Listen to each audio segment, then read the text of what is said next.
সংগ্রামী সভাপতি শ্রমিক নেতা আনোয়ার হোসেন, উপস্থিত আমাদের প্রিয় মহাসচিব, আজকের প্রধান অতিথি মির্জা ফখরুল ইসলাম আলমগীর, ঢাকার সাবেক মেয়র ও মন্ত্রী জননেতা জনাব মির্জা আব্বাস, সাবেক মন্ত্রী ডক্টর মঈন খান,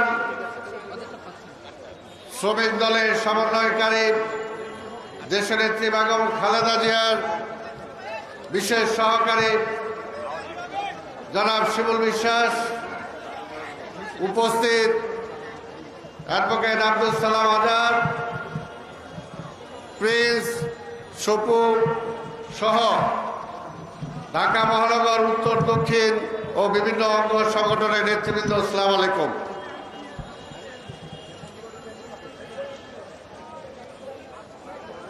আমাদের সিনিয়র যুগ্ম মহাসচিব আমার একটি কথা যেটা বলতে চেয়েছিলাম বলেছেন যে বর্তমান অবৈধ প্রধানমন্ত্রী বলছেন যে ডান বাম সবাই নাকি তার বিরুদ্ধে চলে গেছে। ডান বাম বিরুদ্ধে গেছে আর আমরা যারা মধ্যম পন্থা আছে আমরাও তো আপনার বিরুদ্ধে, তাহলে আপনার পক্ষে কে আছে?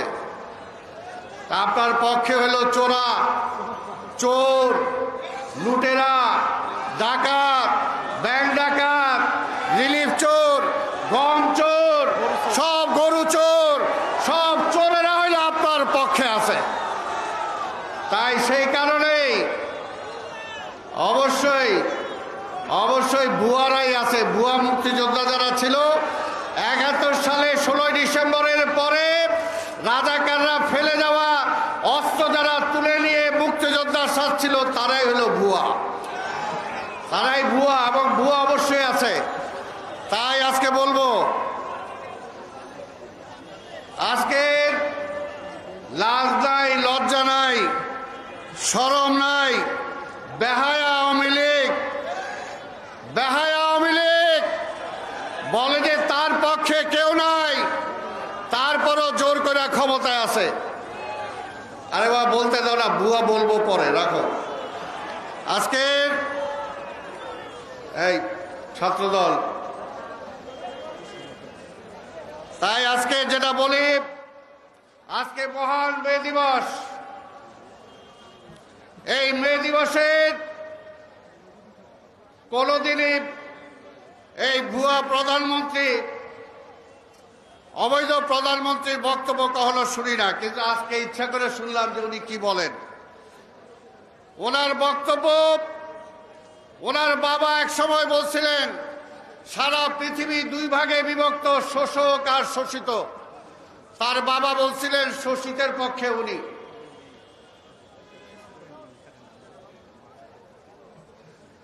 এবং শোষিতের পক্ষে, কিন্তু আজকে ওনার বক্তৃতাটা শুনেন, উনি হইল শোষিতের পক্ষে না, উনি হইল শোষকের পক্ষে। কারণ এই যে আজকে রিকশাওয়ালা ভাই যারা আছেন, শ্রমিক ভাই যারা আছেন, আপনাদেরকে বলতে চাই, আপনারা একটা বনরুটি কিনা খান, পানি কিনা খান, চা কিনা খান, সিগারেট কিনা খান, চাল ডাল তেল সব যত কিছুই কিনেন, সব কিছু থেকেই কিন্তু হাসিনার ট্যাক্স নেয়, সব কিছু থেকেই ট্যাক্স নেয়। কিন্তু ট্যাক্স নেওয়ার পরেও আপনাদের কি জিনিসপত্রের দাম কমাইছে? জিনিসপত্রের দাম কমে নাই, খালি বাড়তেছে। এই তেলের দাম 2 দিন আগেও বাড়ছে। কারণ ওই যে বললাম, শেখ হাসিনা তো আপনাদের ভোটে নির্বাচিত না। শেখ হাসিনা হইল ওই অবৈধ নির্বাচন কমিশন, ওই অবৈধ প্রশাসনের লোক যারা আছে, অবৈধ চোর, বাটপার, ব্যাংক লুটেরা যারা আছে, তাদের মাধ্যমেই ক্ষমতায় আসছে। এর জন্যই তাদেরকে কনসেশন দিতেই ব্যস্ত থাকেন, কিন্তু শ্রমিকদের কথা চিন্তা করেন না, শ্রমিকদের কথা চিন্তা করেন না। তাই ভাই আমার বক্তব্য আমি দীর্ঘায়িত করব না, শুধু একটা কথাই বলবো যে আজকে হাসিনা জোর করে ক্ষমতায় আছে, জোর করে ক্ষমতায় আছে। গত 28 অক্টোবর এইখানে এই সমাবেশে শুরু হওয়ার আগে থেকেই তারা ওই কর্নারে আমাদের মিছিল মিটিংয়ের উপর আক্রমণ শুরু করেছে পরিকল্পিতভাবে। আমরা এখানে হাজার হাজার সমাবেশ করেছি এবং প্রধান বিচারপতির বাড়ি পার হয়ে পার পর্যন্ত লোকজন গিয়েছে। আমাদের লোকরা কোনো প্রধান বিচারপতির বাড়িতে হামলা করে নাই। কিন্তু আমরা তো দেখছি শেখ হাসিনা আপনার সরকারের আমলেই সাবেক প্রধান বিচারপতিকে তার বাড়ি থেকে এই দেশ থেকে তাড়ানোর জন্য তার বাড়িতে কারা অস্ত্র নিয়ে গিয়েছিল। আমরা জানি, দেশবাসীও জানে। আজকের এই পুলিশ হসপিটাল দীর্ঘদিন এখানে আছে, কোনোদিন আমরা আক্রমণ করি নাই।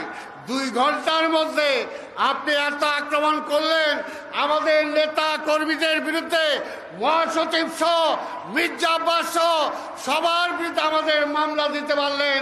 পরের দিন জেলখানায় নিয়ে গেলেন, আর 2 ঘন্টার মধ্যে কয়েকশো মামলা দিয়ে দিলেন। হাজার হাজার নেতা কর্মীর বিরুদ্ধে মামলা দিয়ে দিলেন। আগে থেকে যে সাজায় রাখছিলেন এইটা আমরা বুঝি। তাই আজকে বলতে চাই, আজকের আমি শুধু একটা কথা বলে শেষ করব। আমি এখানে একটা বিদ্যুৎ বিল আনছি, আমার নিজের বিদ্যুৎ বিল। অনেকগুলো বিদ্যুৎ বিল আছে আমার, তার মধ্যে একটা আনছি। আজকে বিদ্যুতের কথা বলে, বিদ্যুতের দাম বিএনপির আমলে কত ছিল, এখন কত আছে, শুধু তার তো মোটা বলতে চাই। একটা মিটারে আমি আজকে 1500 টাকা এইখানে জমা দিছি। 1500 টাকার মধ্যে তার মধ্যে আমাদের মিটারের চার্জ নিয়ে নিছেন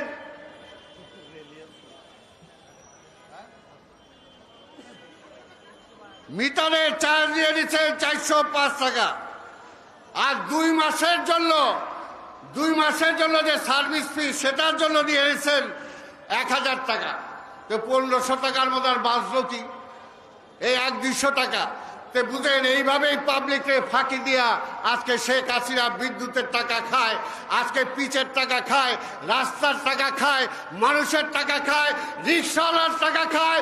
কাজে এই খাদকের হাত থেকে যদি আমরা দেশকে রক্ষা করতে চাই, একসাথে সবাই রাজপথে নেমে আসা ছাড়া কোনো বিকল্প নাই। আপনাদের সবাইকে ধন্যবাদ। খোদা হাফেজ।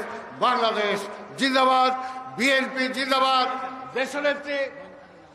দেশনেত্রী বেগম খালেদা জিয়া জিন্দাবাদ, আমাদের নেতা দেশনায়ক তারেক রহমান জিন্দাবাদ, স্বাধীনতার ঘোষক শহীদ রাষ্ট্রপতি জিয়া রহমান অমর হোক, অমর হোক।